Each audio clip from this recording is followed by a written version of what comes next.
बाजीपुर नाम के जंगल में बंटी कबूतर रहता था। वो एक मजदूर था और हनुमान जी का भक्त था। वो हनुमान जी के नाम का जाप हर समय करता रहता था। बंटी अपनी पत्नी पीलू के साथ एक छोटे से किराए के घोंसले में रहता था। बंटी जी, हमारा घर लीक हो रहा है। आप मकान मालिक से कहो कि क्यों नहीं वो इसको रिपेयर कराते हैं। पीलू, मैं मकान मालिक को किराया देने के बाद में ही कुछ कह सकता हूँ। हे भगवान, हमारे घर की गरीबी कब दूर होगी। हनुमान जी पर भरोसा रखो पीलू, हम भी खुशी के दिन देखेंगे। मुझे इस बार ज्यादा मजदूरी मिलेगी तो मैं पूरा उधार का किराया खत्म कर दूंगा। अगले दिन बंटी हनुमान जी की पूजा अर्चना करके उनके नाम जपते हुए मजदूरी के लिए जंगल में जाता है।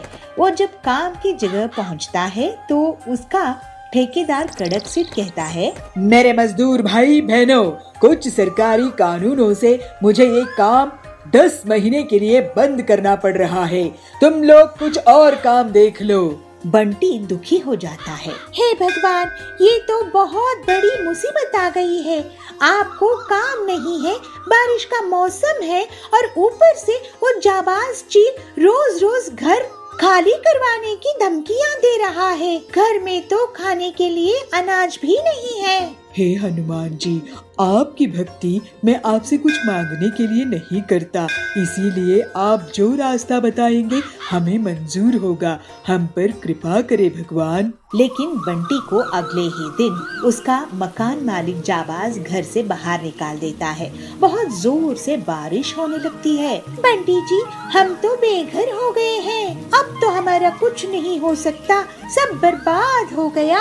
बंटी पीलू को कोई जवाब नहीं दे पाता है। फिर दोनों पति पत्नी सामान लेकर भटकने लगते हैं। उन्हें कोई भी मददगार नहीं मिलता है।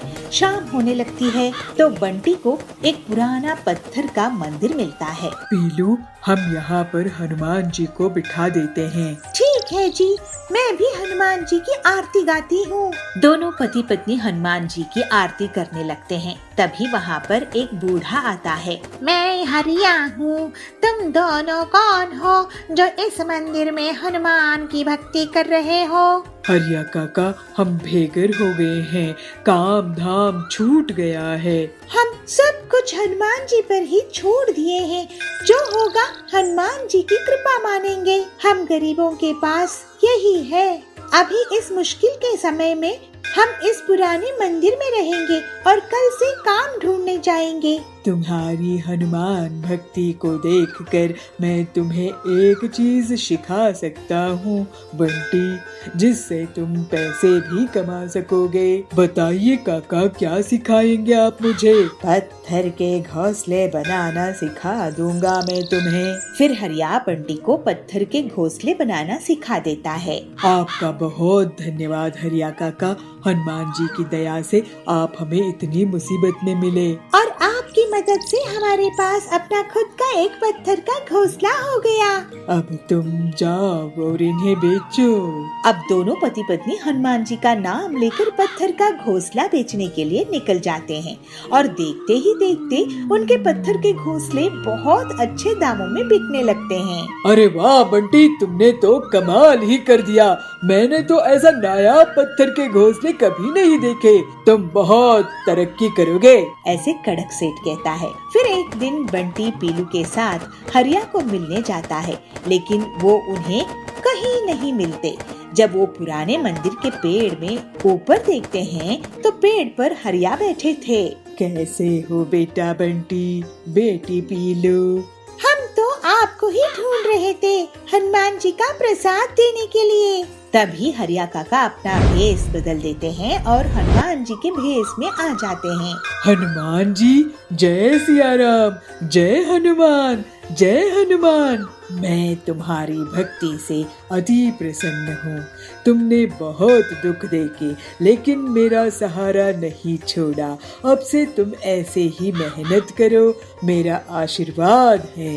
ऐसा कहकर हनुमान जी अंतर्ध्यान हो जाते हैं। पीलू, हनुमान जी के आशीर्वाद से हम सुखी हो गए हैं, लेकिन हमें कभी भी घमंड नहीं करना चाहिए और मेहनत करते रहना चाहिए। जी, हम हमेशा हनुमान जी की बिना निस्वार्थ की भक्ति करते रहेंगे। जय सिया राम, जय जय हनुमान। मद्रास नगर के जंगल में बबलू अपनी पत्नी पीलू के साथ रहता था। बबलू एक कुम्हार था और मिट्टी के बर्तन बनाता था। उन्हें बेचकर वो अपने परिवार का खर्चा निकालता था। पीलू गणेश जी की भक्त थी और हर रोज उनकी पूरी श्रद्धा से पूजा करती थी। बबलू को दुकान जाने के पहले उनका प्रसाद देती थी। दोनों पति पत्नी बहुत सादगी से जीवन बिता रहे थे। उनकी दुकान के पास कड़क की दुकान थी। वो बर्तन बेचा करता था, लेकिन मिट्टी के बर्तन सस्ते होने के कारण उसके बर्तन ज्यादा नहीं बिकते थे। अरे, इन अनपढ़ लोगों की कमाई नहीं होती है तो ये मिट्टी के बर्तन ही खरीदते हैं। इस पीलू और बबलू से पीछा छुड़ाना होगा, नहीं तो इस त्योहार के सीजन में भी मुझे ही नुकसान उठाना पड़ेगा। ऐसा सोचकर वो अपने कुछ गुंडों के साथ बबलू और पीलू की दुकान में जाता है और उन्हें धमकाते हुए कहता है, सुनो बबलू पीलू, यहाँ से तुम लोग अपनी गरीब दुकान समेट लो। तुम्हें क्या है, तुम लोग तो रूखी सूखी खा लेते हो और तुम्हें झोपड़ी में रहने की आदत है और ना ही तुम लोगों को गाड़ी खरीदनी है, ना ही घर बनाना है। तुम लोग यहाँ से भाग जाओ, तुम्हारे कारण मेरी दुकान नुकसान में जा रही है। तो बबलू कहता है, कड़क सेठ, हम वैसे भी गरीब लोग हैं, तुम्हें हमसे कोई नुकसान नहीं होता है। तुम अपनी गुंडागर्दी दिखाने आए हो। ये दुकान गणेश जी की कृपा से चल रही है, आपको इसे नुकसान नहीं पहुंचाना चाहिए। ये हमारा खानदानी काम कर रहे हैं, आप हमें डराइए नहीं, आपको हमसे कोई नुकसान नहीं है। तुम गरीब की मैं क्यों सुनूं? तुम होते कौन हो? मैं तुम्हारी दुकान के बर्तनों को तोड़ फोड़ दूंगा, आखिर है तो मिट्टी के ही। कड़क अपने गुंडों के साथ बबलू की दुकान में तोड़ फोड़ कर देता है और वहाँ से चला जाता है। कड़क ने हम पर बहुत जुल्म किया है, वो बहुत खतरनाक आदमी है, हम इसे बचकर रहना चाहिए। मैं गणेश जी से प्रार्थना करूंगी कि वो ही विघ्नहर्ता है और हमें सही रास्ते में लेकर जाएंगे। हम गरीब तो बर्बाद हो गए हैं। आप चिंता मत करो जी, मेरी प्रार्थना बेकार नहीं जाएगी। हमने कभी भी लालच नहीं किया है और ना ही किसी को धोखा दिया है। गणेश जी हमारी ही साथ देंगे, वो अन्याय का साथ नहीं देंगे। लेकिन पीलू, अब हम क्या करेंगे? तुम ये भी तो सोचो, नया चाक, नई मिट्टी, पानी और पकाने के लिए भट्टी, इसके लिए पैसा कहाँ है? वो दोनों दुखी मन से घर जाते हैं और गणेश जी के सामने बैठ जाते हैं। उनके आंसुओं को देखकर गणेश जी स्वयं प्रकट होते हैं। पीलू, बबलू, तुम दोनों गरीबी में भी कभी लालच नहीं किए और शुद्ध भावनाओं से मेरी भक्ति करते रहे। तुम चिंता मत करो और अब से सिर्फ तुम घड़े बनाओ, मेरा आशीर्वाद तुम्हारे साथ है। भगवान के दर्शन करने के बाद दोनों पति पत्नी के दुख दूर हो जाते हैं और वो गणेश जी के कहे अनुसार घड़ा बनाने लगते हैं। घड़े ले लो, घड़े, ठंडा पानी करने के घड़े, ऐसे पीलू चिल्लाती है। ऐसे घड़े की आपको फ्रिज की जरूरत नहीं पड़ेगी। उनकी दुकान देखकर वहाँ की अमीर सेठानी बबली आती है। बहुत दिनों बाद विदेश से आ रही हूँ, तुम्हारे घड़े मुझे दो, अगर अच्छे हुए तो मैं और ऑर्डर करूँगी। उनके घड़ों का इस्तेमाल करके बबली आश्चर्यचकित हो जाती है। ऐसा ठंडा पानी इतना ताज़ा कि बड़ी बड़ी फिल्टर मशीन फेल है। वो बबलू और पीलू के पास जाती है। मैं तुम्हारी घड़ों की विदेश में एक्सपोर्ट करूँगी और तुम्हारे साथ मुनाफा शेयर करूँगी, तुम्हें मंजूर है तो बताओ। बबली मैडम, इसमें गणेश जी के आशीर्वाद है, हम आपके साथ काम करेंगे। कड़क को जब पता चलता है तो वो भड़क जाता है। एक बार फिर वो उनकी दुकान में गुंडे लेकर जाता है। तुम गरीबों को मैं अब भगवान के पास ही पहुंचा दूंगा। मैं तुझे जेल पहुंचाऊंगी, तुम मेरे बिजनेस पार्टनर्स को धमकी दे रहे हो। कड़क को पुलिस लेकर जेल में डाल देती है। पीलू और बबलू ईमानदारी से मेहनत करते रहते हैं और गणेश जी की भक्ति और मन लगाकर करने लगते हैं। वो लोग जल्द ही आलीशान जीवन जीने लगते हैं। देखा जी, आपने गणेश जी की कृपा से हम कहां से कहां आ गए। हाँ पीलू, गणेश जी की जय हो। चंपक वन के जंगल में रोज रोज पक्षियों की बच्चों की चोरी हो रही थी। पक्षी अपने बच्चों को कहीं पर भी आने जाने नहीं दे रहे थे। बच्चे चोरी हो जाने के डर से पक्षियां अब बच्चों को स्कूल भी नहीं भेज रही थी। पीलू चिड़िया और बबलू कबूतर भी अपनी बच्ची लवली को इसी डर के कारण स्कूल नहीं भेजते हैं। एक दिन लवली अपने घर के आंगन में खेल रही थी। तभी पीलू आती है और कहती है, देख लवली, घर के आंगन में ही खेलना और बाहर नहीं जाना। लवली कहती है, ठीक है माँ, मैं यहीं खेलूंगी। उस समय लवली बॉल से खेल रही थी। अरे ये क्या, मेरी बॉल पेड़ के डाल पर चली गई। लेकिन माँ ने घर से बाहर निकलने के लिए मना किया है। अब मैं क्या करूँ, किसको बोल के बॉल लाऊं? ऐसा करती हूँ, मैं ही जाकर बॉल लेके आती हूँ, माँ को पता नहीं चलेगा।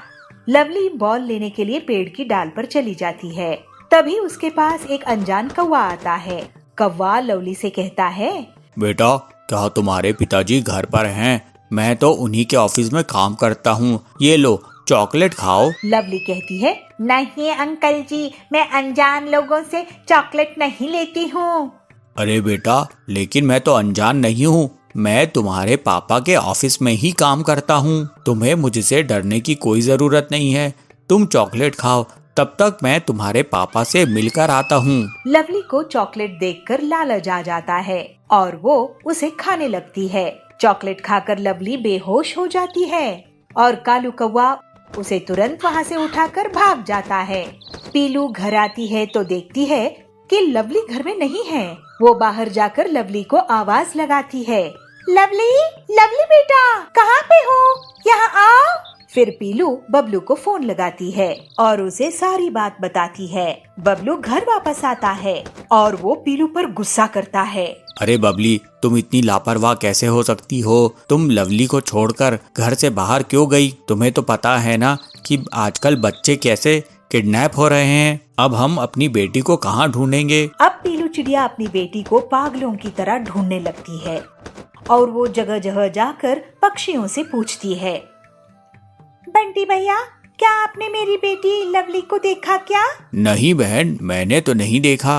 अरे सुंदरी बहन, क्या तुम मेरी बेटी लवली को देखा? वो कहती है, हाँ, मैंने उसे किसी के साथ यहाँ से जाते हुए देखा है। वो शायद कौवा था। ये सुनकर पीलू डर जाती है। उसे शक होता है कि कालू कौवे ने ही उसकी बेटी की अपहरण किया है और वो कालू की तलाश में जंगल की तरफ चली जाती है। पीलू बहुत तेजी से उड़ रही होती है और उसे जल्द ही कालू कौवा लवली को ले जाता हुआ दिखाई देता है।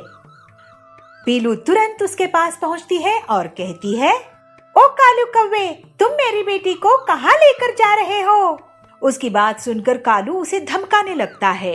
अरे कौन बेटी? किसकी बेटी? ये मेरी बेटी है और मैं इसका इलाज कराने डॉक्टर के पास लेके जा रहा हूँ। लगता है तुम मेरी बेटी की चोरी करना चाहती हो। मेरे रास्ते से हटो, मुझे इसे डॉक्टर के पास लेके जाना है। दोनों आपस में झगड़ा करने लगते हैं। तभी वहाँ पर एक साधु बाबा आता है और वो कहता है, अरे रुको रुको, तुम लोग झगड़ा क्यों कर रहे हो? मैं तुम्हारे झगड़े का समाधान कर देता हूँ। पीलू कहती है, आप कैसे करेंगे बाबा जी? अरे देखो, मेरे पास ये छड़ी है। ये बेटी जिसकी भी है, वो इस छड़ी से उसे 10-10 बार मारे। ये सुनकर कालू तुरंत ही लवली को 10 छड़ी मारने लगता है। फिर बाबा पीलू की तरफ देखता है और कहता है, लो बेटा, ये छड़ी लो। पीलू कहती है, नहीं बाबा, मेरे से नहीं होगा। पीलू छड़ी से लवली को नहीं मारती है। बाबा समझ जाते हैं कि ये बच्ची असल में पीलू की ही है। साधु बाबा के निर्णय सुनकर वहाँ के पक्षी कालू पर हमला कर देते हैं और उसे पुलिस के हवाले कर देते हैं। इस तरह से पीलू अपनी बच्ची को बचा लेती है। वृंदावन के जंगल में भोलू कबूतर अपनी पत्नी पीलू चिड़िया के साथ रहता था। उनकी एक बेटी भी थी। भोलू पेशे से किसान था, लेकिन इस बार जंगल में बारिश नहीं आई, जिसकी वजह से उसे बहुत तकलीफ हुई। इस वजह से दोनों पति पत्नी मजदूरी करने के लिए मजबूर हुए, लेकिन जंगल में सूखा पड़ने के कारण उनको कोई काम नहीं दे रहा था। एक दिन थका हारा भोलू कबूतर घर वापस लौटता है। उससे पीलू चिड़िया पूछती है, आज भी आपको कोई काम नहीं मिला? भोलू उससे कहता है, नहीं पीलू, आज भी मुझे कोई काम नहीं मिला। समझ नहीं आ रहा है ऐसे कितने दिन तक चलेगा। पीलू उससे कहती है, कोई बात नहीं जी, आप आराम करो, मैं आपके लिए शिकंजी बना के लाती हूँ। पीलू चिड़िया शिकंजी बनाकर भोलू को देती है। ये लो जी, नींबू की शिकंजी। अब घर में तो थोड़े से ही नींबू बचे हैं, अगर आपको जल्दी से काम नहीं मिला तो भूखे मरने की नौबत आ जाएगी। भोलू नींबू की शिकंजी पीने लगता है। सुनो जी, क्यों न हम शहर के जंगल चले, वही कोई हमें काम दे सकता है। यहाँ तो हमें कुछ काम नहीं मिल रहा है। आपको तो पता है ना, मेरी सुंदरी मौसी नदी के पास वाले शहर के जंगल में रहती है। चलो हम उन्हीं के पास चलते हैं, शहर के जंगल में हमें काम मिल जाएगा। अब तो हमारी बेटी भी बड़ी हो रही है, उसके लिए भी तो कुछ सोचना है। अगले दिन दोनों पति पत्नी उड़कर शहर के जंगल में जाते हैं। पीलू चिड़िया की मौसी उन्हें देखकर कहती है, अरे पीलू, यहाँ कैसे आना हुआ? गांव के जंगल में सब ठीक है ना? पीलू कहती है, क्या बताओ मौसी, गांव के जंगल में ऐसा सूखा पड़ा है कि सारा खेत ही सूख गया है, कोई भी अनाज नहीं उग रहा है। वहाँ पर हम भूखे मर रहे थे, आपका भरोसा है, अब आप ही हमें कुछ काम धंधा दिला दीजिए, आपकी बड़ी मेहरबानी होगी। पीलू चिड़िया की मौसी कहती है, अच्छा किया बिटिया, तू मेरे पास चली आई, मेरे से जो बन पड़ेगा मैं करूँगी। अच्छा बता, तू मेरे लिए गाँव के जंगल से क्या लाई है? पीलू कहती है, मौसी मैं आपके लिए सिर्फ ये कुछ नींबू ला पाई हूँ, अब तो यही बचे थे। ऐसा करती हूँ मौसी, मैं नींबू की शिकंजी बना देती हूँ, गर्मी बहुत है, सभी एक एक गिलास पी लेंगे। पीलू की मौसी, हाँ हाँ बेटी जल्दी बना, शिकंजी पिए बहुत दिन हो गए। पीलू घर के अंदर शिकंजी बनाने लगती है। तभी उसकी मौसी की पड़ोसन उसके घर आती है। अरे बहन, ये तुम्हारे घर कौन आया है? अरे बहन, ये मेरी भांजी है, गांव के जंगल से शहर के जंगल आई है और अब ये यहीं पे काम ढूंढेगी। तभी पीलू चिड़िया सबको शिकंजी देती है। पड़ोस की आंटी भी शिकंजी पीती है। वो कहती हैं, अरे वाह, ये शिकंजी तो बड़ी स्वादिष्ट है, ये किस चीज से बनी है? पीलू, आंटी जी ये नींबू और सोडे की शिकंजी है। पड़ोसी आंटी, शहर के जंगल में तो ऐसी शिकंजी कहीं भी नहीं मिलती। उनकी बात सुनकर पीलू चिड़िया की मौसी पीलू से कहती है, पीलू बिटिया तू शिकंजी का ठेला लगा ले, यहाँ पर ऐसी शिकंजी किसी को बनाने नहीं आती, देखना तू कितनी अमीर हो जाएगी। पीलू चिड़िया और भोलू कबूतर को ये बात पसंद आ जाती है। अगले दिन वो मौसी से कुछ रुपए उधार लेकर अपना ठेला लगाते हैं और शिकंजी बेचने लगते हैं। पीलू चिड़िया, शिकंजी ले लो शिकंजी। भोलू कबूतर, शिकंजी ले लो, शिकंजी ले लो, ताजी ताजी। ऐसे करके पीलू और उसके पति का शिकंजी का ठेला जोर से चलने लगता है और उनकी आमदनी काफी बढ़ जाती है। जल्दी ही पीलू चिड़िया और उसका पति अपने बच्ची का एडमिशन बहुत अच्छे स्कूल में करा देते हैं और जल्दी ही पीलू चिड़िया और उसका पति एक सुंदर सा घर बनवा लेते हैं। सुंदर वन में पीलू चिड़िया अपने पति बबलू और अपनी सास के साथ रहा करती थी। बबलू कबूतर एक प्राइवेट कंपनी में काम किया करता था। उसकी शादी हुए कई महीने हो चुके थे, लेकिन वो अपनी पत्नी पीलू चिड़िया को कहीं घुमाने नहीं ले गया था। एक दिन पीलू चिड़िया अपने पति से कहती है, सुनो जी, शादी के बाद आप मुझे कहीं पे भी घुमाने नहीं ले गए हो, ऐसा करो आज हाफ डे करके आओ, हम दोनों फिल्म चलेंगे। ठीक है पीलू, तुम तैयार रहना, मैं शाम में आता हूँ। इतना कहकर बबलू अपने काम पे चला जाता है। आज वो बहुत खुश था। हाफ टाइम की छुट्टी लेकर जब वो घर लौट रहा था तो उसे हरिया काका फूल बेचते हुए दिखाई देते हैं। वो उनके पास जाता है। अरे वाह, कितने सुंदर सुंदर फूल, मैं आज पीलू के लिए फूल लेकर जाता हूँ, वो बहुत खुश होगी। हरिया काका एक खूबसूरत सा फूल देना। हाँ ये लो बेटा, ये सबसे सुंदर फूल है, तुम्हारी पत्नी इसे देखकर बहुत खुश होगी। बबलू कबूतर फूल लेकर जब घर जा रहा होता है तो रास्ते में एक हवाई मोटर से उसकी टक्कर हो जाती है। इससे उसके हाथ पैर टूट जाते हैं। ये खबर जब उसके घर में पता चलती है तो घर में कोहराम मच जाता है। पीलू रोने लगती है। उसकी सास भी बहुत दुखी होती है। कुछ दिन ऐसे ही बीत जाते हैं। अब बबलू की तबीयत बहुत खराब थी। वो काम करने के लायक अभी भी नहीं था। उसे ठीक होने में और समय लगना था। पीलू अपनी सास से कहती है, माँ जी मुझे कपड़े सिलने आते हैं, क्यों ना मैं घर में कपड़े सिलने का काम करूं, इससे घर का खर्च चल जाएगा। उसकी सास कहती है, पीलू बेटा मगर हमें कपड़े कहाँ से मिलेंगे? तो पीलू कहती है, माँ जी लोगों के पास बहुत सारे कपड़े होते हैं जो फट जाते हैं, मैं उन्हें लाऊंगी और उन्हें सिल दिया करूँगी। तो फिर व्यापार बढ़ा तो मैं नए कपड़े भी सिलने लगूंगी। इस तरह से पीलू लोगों के घर जा जाकर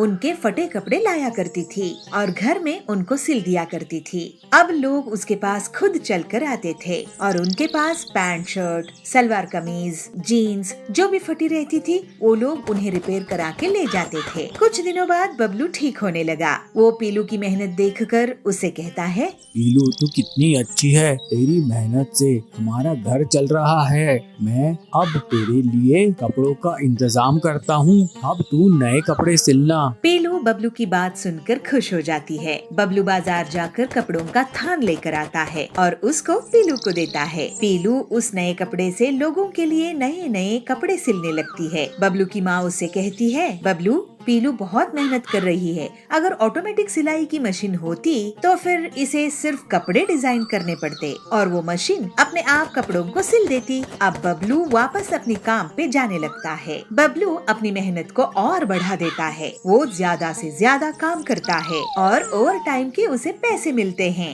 घर पर पीलू अपनी मेहनत से लोगों के कपड़े सिल रही थी। बाहर बबलू मेहनत से ओटी कर रहा था और पैसे कमाता है और फिर उन पैसों से वो ऑटोमेटिक सिलाई मशीन पीलू के लिए खरीद लाता है। बबलू पीलू के जन्मदिन के मौके पर उसे ऑटोमेटिक सिलाई मशीन गिफ्ट में देता है। अब पीलू कपड़े की कंपनी की मालकिन बन गई थी जो लोगों के लिए कपड़े सिला करती थी। फिर बबलू पीलू से कहता है, अरे पीलू, हम लोगों को घूमने जाना था, कितना टाइम हो गया। तू तो फटे कपड़े सिलने से लेकर कपड़े की फैक्ट्री की मालकिन बन गई है। पीलू बबलू को देखकर मुस्कुराती है। वे दोनों हिल स्टेशन पर घूमने जाते हैं। इस तरह पीलू और बबलू हंसी खुशी रहने लगते हैं।